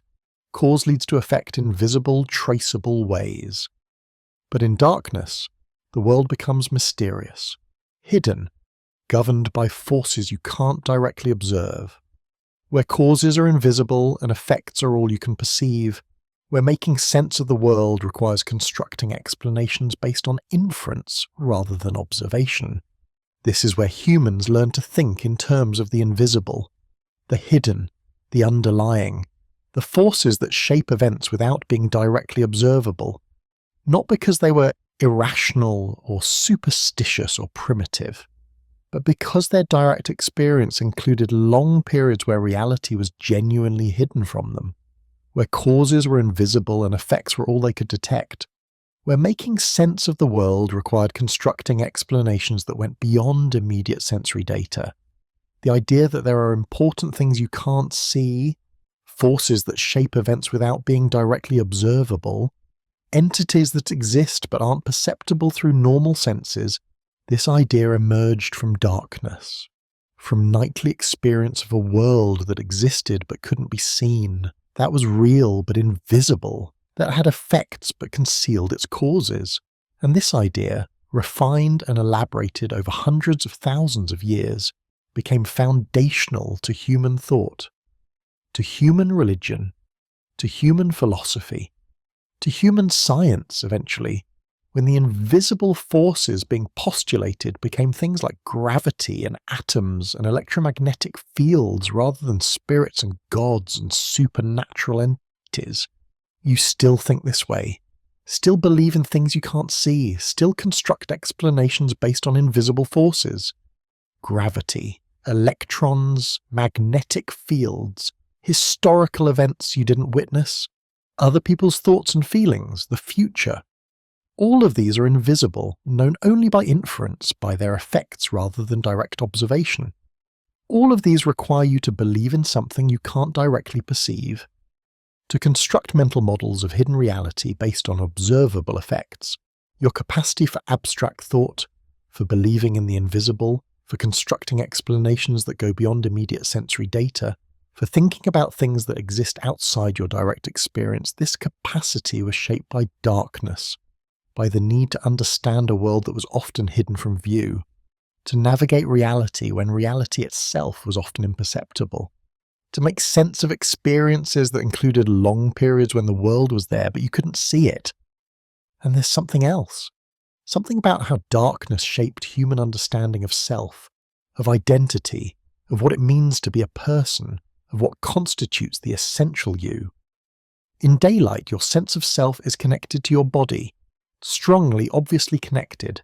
You can see your hands, your feet, your body in space. You can see your reflection in water. You can observe your actions and their effects on the world. You can identify yourself as a physical being that occupies space and moves through the world and interacts with other physical beings. Your identity is tied to this visible, tangible body that you can see and others can see. But in darkness, you can't see your body, can barely see anything of yourself, can't see others' bodies clearly. Physical appearance, which might be important during the day, which might be part of how you identify people and how they identify you, becomes irrelevant. You can't be identified by how you look, can only be identified by sound, by voice, by the particular rhythm of your breathing, by the way you move in darkness, by qualities that are not physical appearance but something else, something that's internal, something that persists even when your physical form is invisible. This created an understanding that identity is more than physical appearance, that the essential you, the part that makes you who you are, the core of your being, it's something internal, something that persists even when your physical form is invisible, Your voice, your particular way of speaking, your thoughts, your particular way of thinking about things, your consciousness itself. These things constitute identity in darkness. And they were not physical in the same way that body is physical. They are something else, something mental, something that seems to exist independent of physical form.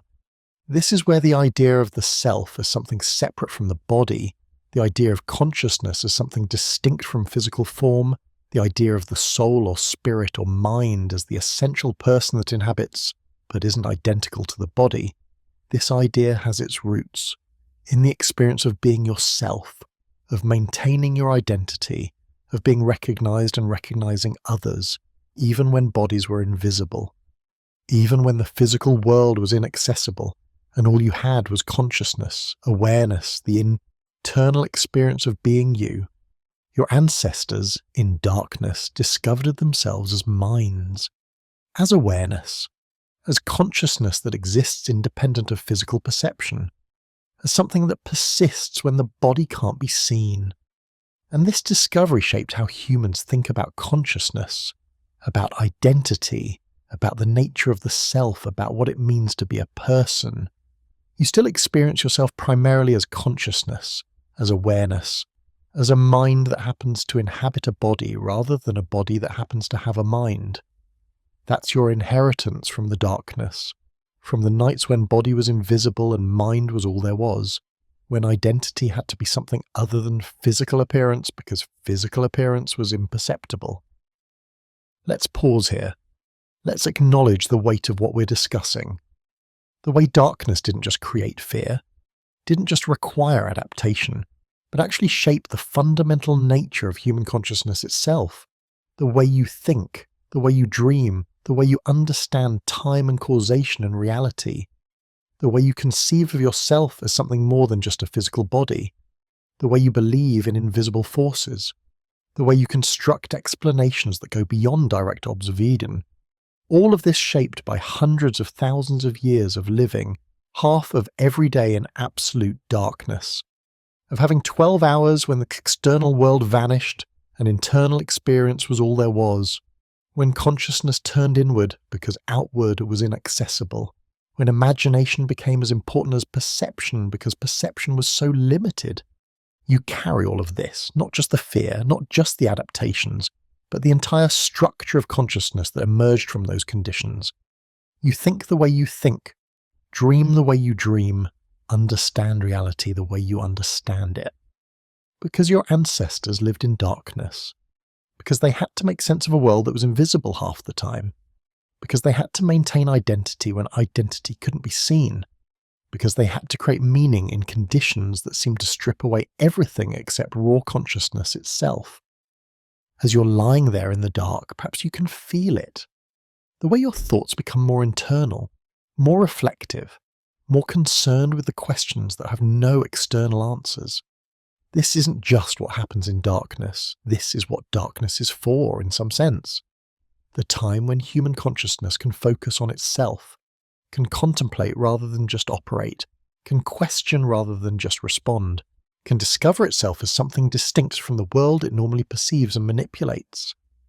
Your ancestors, in their darkness, in their fear, in their vulnerability, they discovered something profound. They discovered themselves, found consciousness itself, recognized awareness as something distinct from and perhaps more fundamental than the physical world that usually dominates attention. And they passed this discovery to you, this capacity for introspection, for self-reflection, for thinking about thinking, for being aware of your awareness, for questioning the nature of reality and your place in it. You do this naturally, without effort, without thinking it's anything special. But it is special. It's the gift of the darkness, the treasure your ancestors found in the long, dangerous nights when there was nothing to do but think, nothing to perceive but the contents of their own minds, nothing to experience but consciousness itself, experiencing itself. Here's the part of the story that's often missing when we talk about human evolution, about the development of technology, about the things that made humans successful. We focus on the tools, the weapons, the techniques, the innovations, but we don't always talk about what those innovations meant psychologically. what they changed about being human, what they transformed in the relationship between humans and their environment. And no innovation, no development, no technological advance in all of human history changed things as profoundly as fire. Not language, not tool use, not agriculture or writing or any other milestone you might think of. Fire. The control of fire. The ability to create light in darkness, to push back against the night that had been hunting humans for hundreds of thousands of years. But here's what you need to understand before we go further. Fire didn't appear suddenly. There was no eureka moment when a human genius invented fire and transformed human existence overnight. Fire, like most profound changes in human capability, emerged gradually, tentatively, uncertainly over tens of thousands of years and countless experiments and failures and small incremental improvements that accumulated into revolutionary change. And during all of that time, during the slow transition from life before fire to life with fire, humans were still living the reality we've been exploring, still experiencing absolute darkness, still carrying the fear, still maintaining the vigilance, still adapting to 12 hours of nightly vulnerability. The conquest of darkness wasn't quick. It was painfully, frustratingly, maddeningly slow. And that slowness matters to understanding what fire ultimately meant, what it changed, what it made possible. Let's start at the beginning, with the first time a human encountered fire in a way that sparked recognition, that created the thought, this could be useful, this could change things, this could be something we need.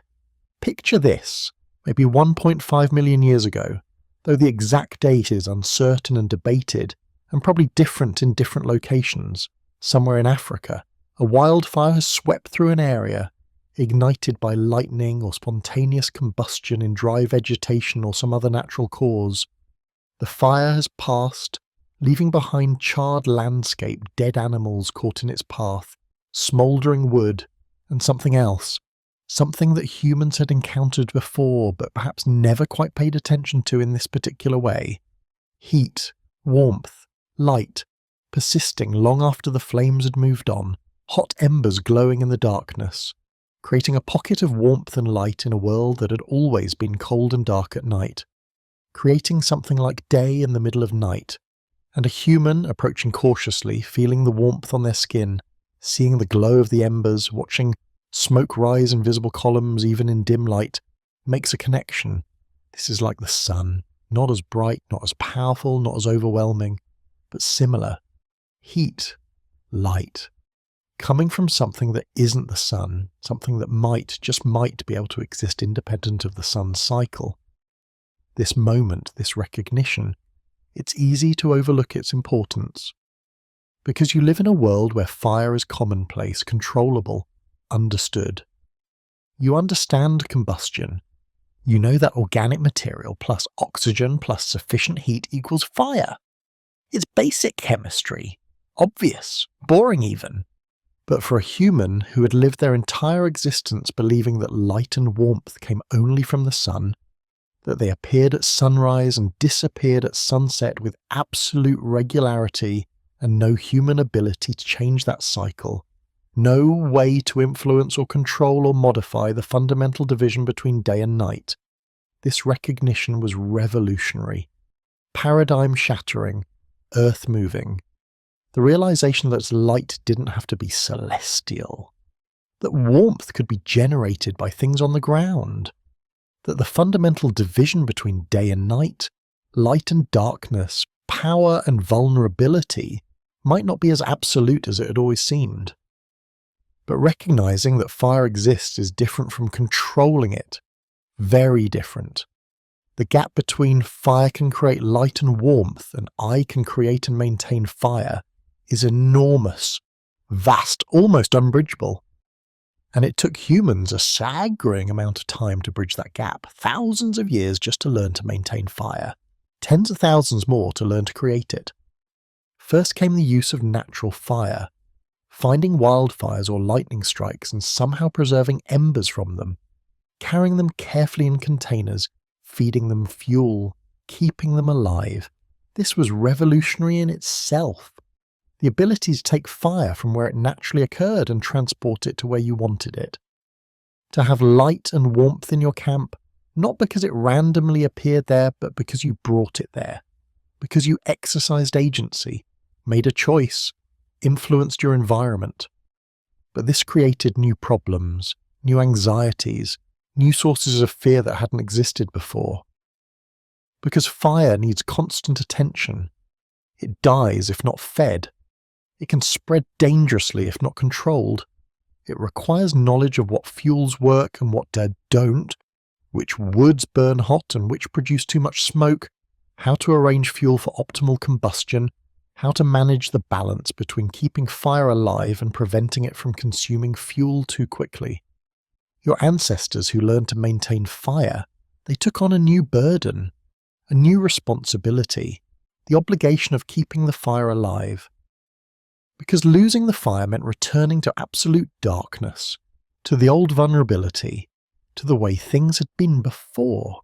And once you've experienced having light and darkness, once you've felt the psychological and physical comfort that fire provides, losing it feels worse than never having had it. The contrast makes the loss more painful, more frightening, more unacceptable. So someone always had to tend the fire, feed it carefully, monitor it constantly, not too much fuel or it blazed too bright and consumed wood too quickly, not too little or it died out, just right. A constant balancing act. A new form of vigilance added to all the other forms of vigilance already required for survival. Fire vigilance on top of predator vigilance on top of social vigilance on top of all the other things humans had to pay attention to in order to survive. And fire had to be protected. From rain, which could extinguish it instantly. From wind, which could blow it out or spread it dangerously beyond control. From carelessness.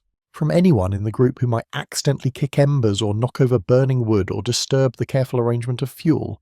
Fire was precious, literally life-changing, revolutionary in its implications, and also fragile, easily lost, difficult to replace if you didn't know how to create it from scratch. This created anxiety, new anxiety.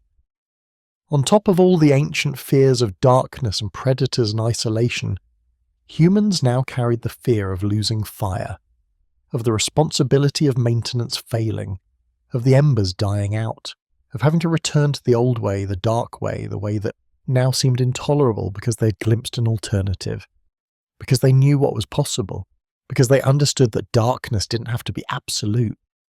You can see this anxiety in ancient myths from cultures all around the world. Stories about fire being stolen from gods or spirits, about fire being a gift that could be taken away, about the need to protect fire, to never let it die, to treat it as sacred and essential. These aren't just stories, they're memories. Cultural memories of a time when fire was precious and precarious and losing it was catastrophic. When the responsibility of maintaining fire weighed on entire communities. When firekeepers had status and importance because what they protected was the difference between human capability and human vulnerability. But humans managed it, learned to maintain fire, got good at it, developed expertise in fuel selection, fire placement, smoke management, all the practical skills required to keep fire alive day after day, month after month, through all seasons and conditions. So good that fire became a constant presence in their camps. A reliable source of light and warmth, the centre of social life, the place where people gathered after sunset, drawn to the light like moths, clustering together in the glow, feeling safer than they had felt in darkness for hundreds of thousands of years. And something changed in human psychology, something profound and permanent, because for the first time night was no longer absolute defeat. No longer complete surrender to darkness and vulnerability. Night became different. Still dangerous, yes, still requiring vigilance, still maintaining elements of threat. But now there was a circle of light, a space where humans could see, could read facial expressions even after sunset, could maintain social interaction beyond daylight hours, could work on tasks that required vision, though admittedly with limited effectiveness compared to daylight. The day realm extended into the night realm. Not completely, not everywhere. not with the full capability of daylight, just a small circle around the fire. But that small circle changed everything. It meant that sunset was no longer a total transition from capability to helplessness. It was a transition from full capability to limited capability. Still a transition, still a loss, still a reduction in human power. But not a complete loss. Not the total defeat it had been. Not the absolute vulnerability that had defined human existence for hundreds of thousands of years. And predators, those patient stalkers that had hunted humans in darkness for so long, that had learned to wait for night when humans were blind and afraid, they hesitated at the edge of the firelight. Fire hurt them. Not always the heat, though that too if they got too close, but the light itself, the brightness. Their eyes, adapted for darkness, optimized for low-light conditions, found firelight uncomfortable, disorienting, painful even, if they looked directly at flames. And they'd learned through painful experience, through encounters that ended badly, that fire could burn, could cause injury, could be dangerous even to predators. So they stayed back, not completely deterred, not eliminated as a threat, not made safe or harmless, but less bold, less aggressive, more cautious, more likely to seek easier prey elsewhere. The circle of firelight became a space that predators approached reluctantly. And that reluctance, that slight reduction in threat level, it was enormous to humans. Life-changing, world-changing. It meant that the constant terror of darkness decreased, not disappeared, not eliminated, not solved, but decreased. Became manageable in a way it had never been before. Became something you could live with rather than something that crushed you every single night. This is when humans started sleeping better. Not perfectly, not deeply, not with the complete relaxation and trust that modern sleep allows, but better than they had in the absolute darkness, better than they had for hundreds of thousands of years, because some part of their mind could relax slightly, could trust slightly, could believe that the fire provided some protection, that the vigilance required was less total, that survival through the night was more likely. And this created a feedback loop, a virtuous cycle. Better sleep meant more cognitive function during the day, more energy for innovation, for problem solving, for the kinds of thinking that led to better tools, better strategies, better understanding of the world. Which meant better ability to find and maintain fire, which meant better sleep, which meant better thinking. On, a positive spiral that slowly, over thousands of years, transformed human capabilities in ways that compounded and accelerated and eventually led to the fully modern humans you descend from. But we still haven't reached fire creation, still haven't bridged the gap between maintaining fire and creating it from nothing. And that gap, that final step, that ultimate conquest of darkness, it was enormously difficult. It required understanding that fire wasn't a thing you found, but a process you could initiate. That the right conditions, the right materials, the right actions could create fire from nothing, from cold wood and patient friction. How many humans tried and failed to create fire? How many struck rocks together for hours and gave up when nothing happened? How many rubbed sticks until their hands bled and still saw no spark, no ember, no hint that fire could be summoned through human effort? How many believed it was impossible, that fire could only be captured from natural sources, that humans would never be able to initiate combustion themselves, that the gods or spirits or nature itself had reserved fire as something beyond human control? We'll never know, but it must have been many, thousands, tens of thousands, entire lineages of humans who lived their entire lives maintaining fire but never creating it, who passed on the techniques of fire maintenance but not fire creation because they didn't know how, who improved slightly on what their parents knew but couldn't make the leap to the revolutionary capability of starting fire from scratch, until someone did, somehow, through persistence or luck or genius or some combination of all three. Someone created fire, generated combustion through friction or spark or some method that worked, that could be repeated, that could be taught. saw the first thin curl of smoke, the first tiny glow of ember, the first fragile flame that had to be carefully nurtured and protected and fed, and understood in that moment that humans had gained a power that changed everything. The ability to create light from darkness, to generate warmth from cold, to push back against the night that had constrained humanity since humans first existed. This moment, whenever it happened, whoever achieved it, wherever it occurred, this moment is one of the most important in all of human history, because it changed the fundamental relationship between humans and darkness, changed what it meant to be human in a way that few other developments ever have, changed the structure of human society and consciousness and capability in ways that are still echoing in you tonight, right now, as you lie in your electrically lit bedroom carrying the psychological legacy of that ancient revolution. Let's think about what fire creation meant. Not just fire maintenance, but creation. The ability to make fire whenever and wherever you needed it. First, mobility. When you had to maintain fire, you were limited in where you could travel. You needed to stay relatively close to the fire.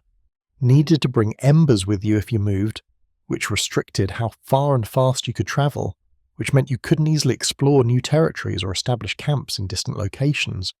But when you could create fire, you could go anywhere, could explore freely, could establish camps wherever you wanted, without worrying about maintaining a continuous chain of embers from the old location to the new.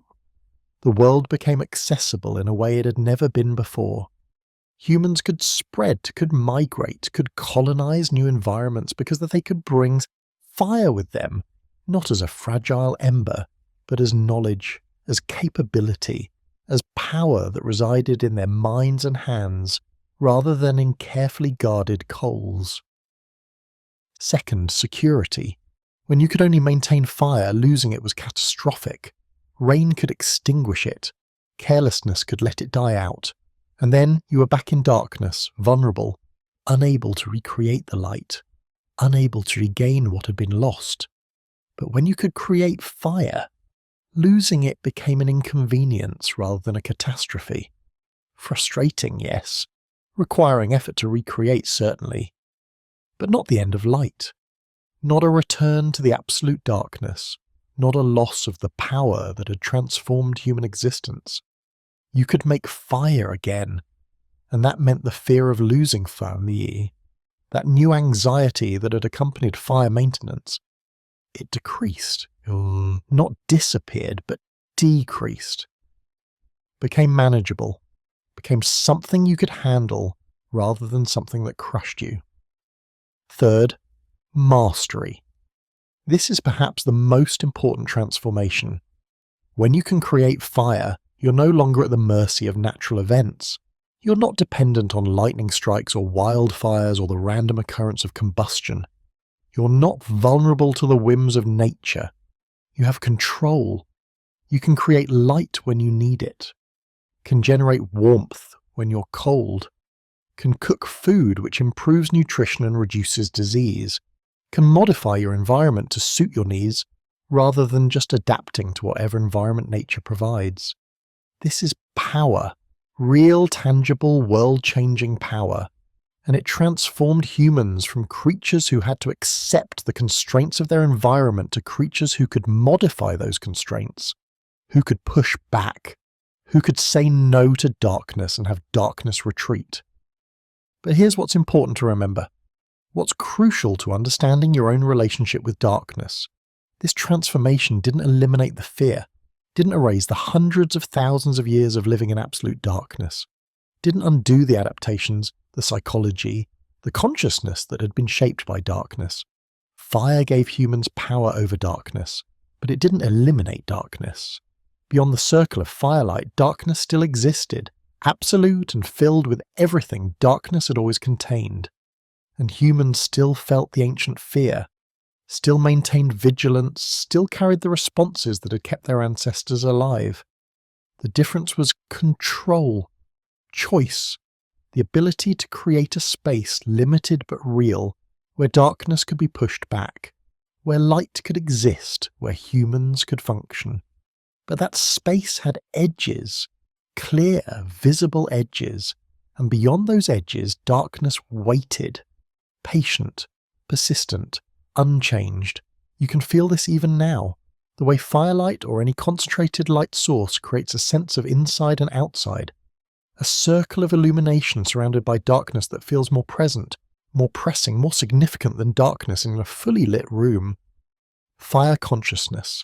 The awareness of light as a limited bubble surrounded by darkness. This consciousness is still active in you, still shaping how you experience light and darkness.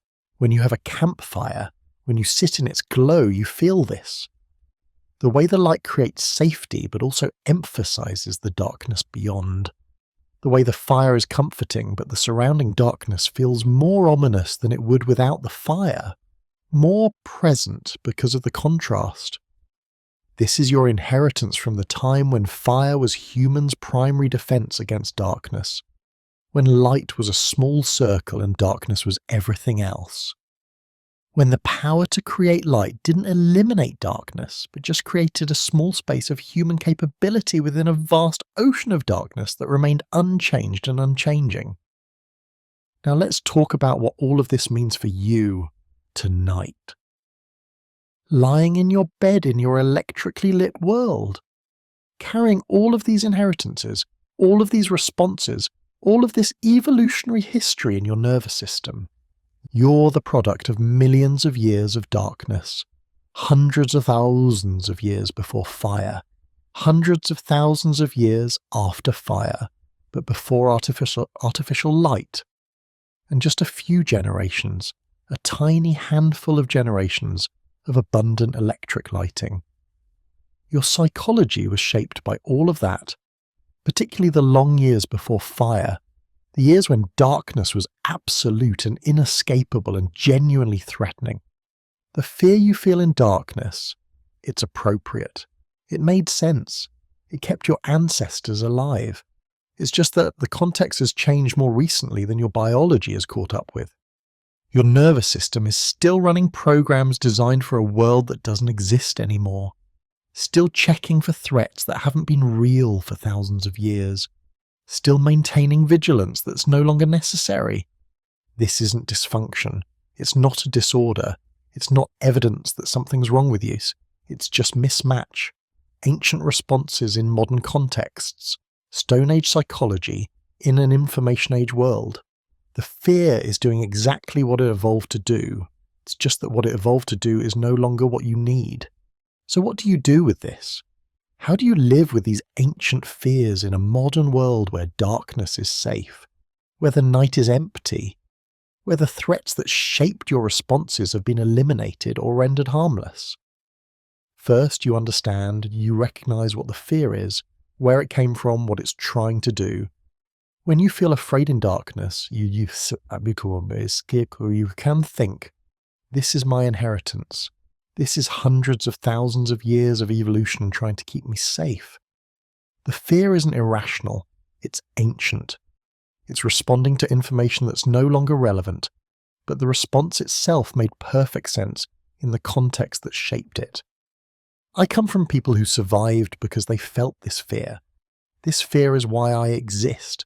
This understanding doesn't eliminate fear, but it changes your relationship with it. Instead of fighting the fear or judging yourself for feeling it, instead of thinking something's wrong with you for being afraid when you shouldn't be, you can acknowledge it. Thank it even. Thank it for keeping your ancestors alive long enough to produce you. And then gently remind yourself that the context has changed. The threats are gone. The fear is trying to protect you from something that isn't there anymore. Second, you can work with your ancient responses instead of against them. Your body wants light in darkness, wants to create a circle of safety like fire once did. So give it that, leave a light on, use night lights, create the conditions that signal safety to your ancient brain. This isn't weakness. This isn't admitting defeat. This is recognition that you're carrying ancient equipment that still responds to ancient cues, that still uses light as a signal of safety. And there's no shame in providing those signals, in creating conditions that let your nervous system relax. Your body wants proximity in darkness, wants to know it's not alone, so if you can, sleep near others. If you can't, use substitutes that provide similar cues. A pet, the weight of blankets that mimics the presence of other bodies. Something that provides the sensory input your body expects, the input that tells it, you're not alone. The group is here. You can rest. Your body wants routine before darkness, wants the preparation ritual that signaled, we're ready, we've secured the perimeter, we've done what we can. So create your own ritual. Lock the doors, check the windows, whatever actions make your ancient brain feel like you've prepared appropriately. Not because there's real danger, but because the ritual satisfies the drive to prepare, lets your vigilance system relax slightly because the preparation protocol has been completed, because you've done what your ancestors would have done. Third, you can practice acceptance. Okay? The fear is there. It might always be there. Humans have had fire for less time than they lived without it, have had electric light for a tiny fraction of human history, a blink in evolutionary time. Your biology is ancient. It changes slowly, much more slowly than technology, much more slowly than culture. So the mismatch might not resolve in your lifetime, or your children's lifetimes, or their children's lifetimes. And that's okay. You don't have to fix it. Don't have to force yourself to feel differently than you feel. Don't have to eliminate the fear or transcend it or overcome it. The fear is part of your inheritance, part of what makes you human. It connects you to every ancestor who survived the darkness, who felt the fear and lived anyway, who passed their vigilance forward through countless generations until it reached you. You can let the fear be there while also knowing you're safe. Can feel afraid while understanding that the fear isn't giving you accurate information about your current situation. Can experience the ancient response while making choices based on modern reality. This is the work of being human with ancient equipment in a modern world. Feeling one thing while knowing another. Carrying the past while living in the present. Fourth, you can remember what fire taught your ancestors, that you have power, that darkness can be pushed back, that you're not helpless. When fear feels overwhelming, you can turn on a light, create your own circle of illumination. Remind your ancient brain that you have control, that you can create light when you need it, that you're not at the mercy of the sun's cycle or natural fire or anything beyond your power. This act, turning on a light when you feel afraid, it's not admitting defeat. It's not weakness. It's exercising the same power your ancestors exercised when they first learned to create fire. The power to say no to darkness, to push it back, to create light in the night. That power is yours. Use it when you need it. Don't judge yourself for needing it. And finally, you can find meaning in the fear. Can see it as a connection to your past, to the long human story, to everyone who came before you and struggled with the same darkness, the same fear, the same vulnerability. When you lie awake at night feeling afraid for no clear reason, you're experiencing what your ancestors experienced. Not the same intensity, not the same justification, but the same pattern, the same response. And in that moment, you're connected to them, to the long chain of humanity stretching back hundreds of thousands of years.